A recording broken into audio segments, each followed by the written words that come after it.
OTM Strategic Conversations were founded upon the process created by Juanita Brown and David Isaacs called the World Cafe back in the 1990s.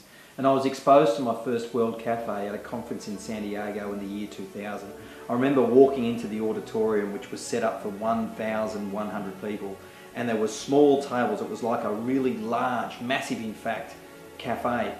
All the tables had the red and white checkered tablecloths. There was a vase in the middle with some flowers and some table settings for 4 people per table, some writing material and some pens, etc., so that we could take notes. And Daniel Kim, the host, came up to the stage and told us that we were about to engage in a conversation with the 1,100 people. And the Australian, he said, "Yeah, right, Daniel, that's not going to happen." Well, it did. And it did because of the methodology of the World Cafe process. The way the process works is everyone's sitting in small tables, as you've already heard. As the questions get posed, you sit there and you respond to the question and you write down and doodle and draw anything you possibly can to record the conversation as you see fit. After a period of time, we ask one person to act as a host at that particular table. As the host, everyone else gets up and leaves and a new group of people come and join the table, and the host will explain the conversation.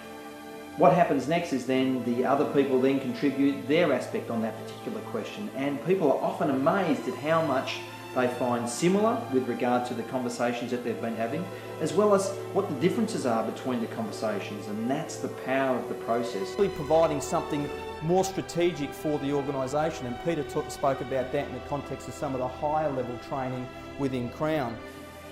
What's also important with this particular process is that you'll notice that it's the ideas that matter to people. It's not who says them. And over time, a high quality idea is what then gets shared at the town hall component, where we stop the conversations and listen to the themes that everyone presents.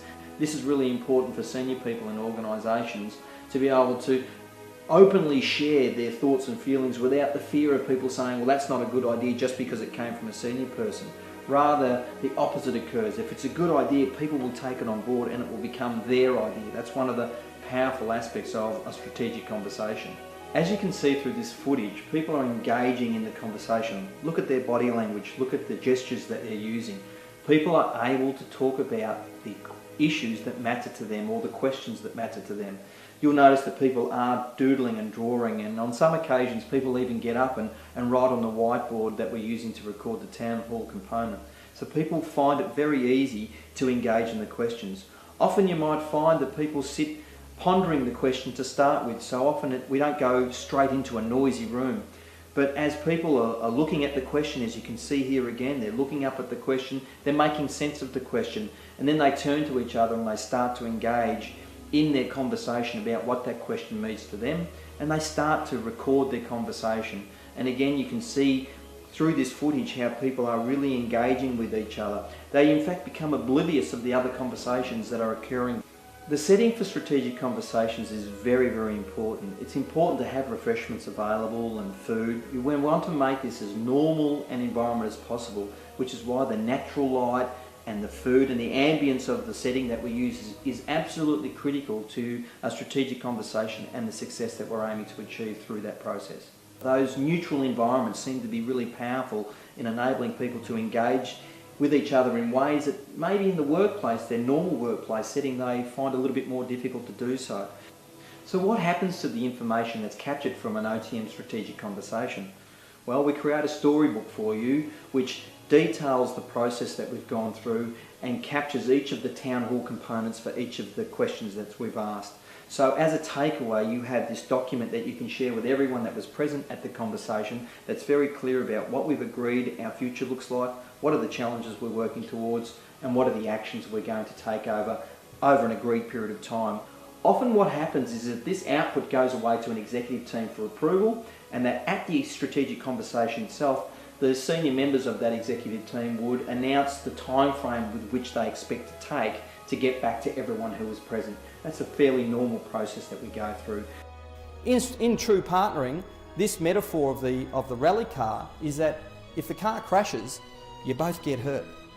One of the most powerful benefits of a strategic conversation is that it places the people involved in the conversation on centre stage. Not the facilitator, not a presenter, it places them on stage. And people consistently report to me that they are amazed at how quickly the time went by. Well, the answer is quite simple as to why that occurs. It's because they were involved in the work. As you can see, once again, people are deeply engaged. Their body language tells you that they're engaged with these conversations because we've done the work beforehand to work out what are the questions that matter to these people. So I'm asking you to look for what are the themes that you're picking up across the 3 rounds of conversations that we have.